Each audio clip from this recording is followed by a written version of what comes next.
முல்லைக்கு குழல் தந்த பெண்மைக்கு பெண்மை நீ, பிள்ளைக்கு தோள் தந்த அன்னைக்கு அன்னை நீ.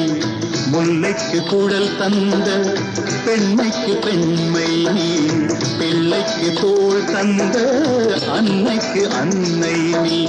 அதிகாலையில் நான் கேட்பது நீ பாடும் பூபாளம்.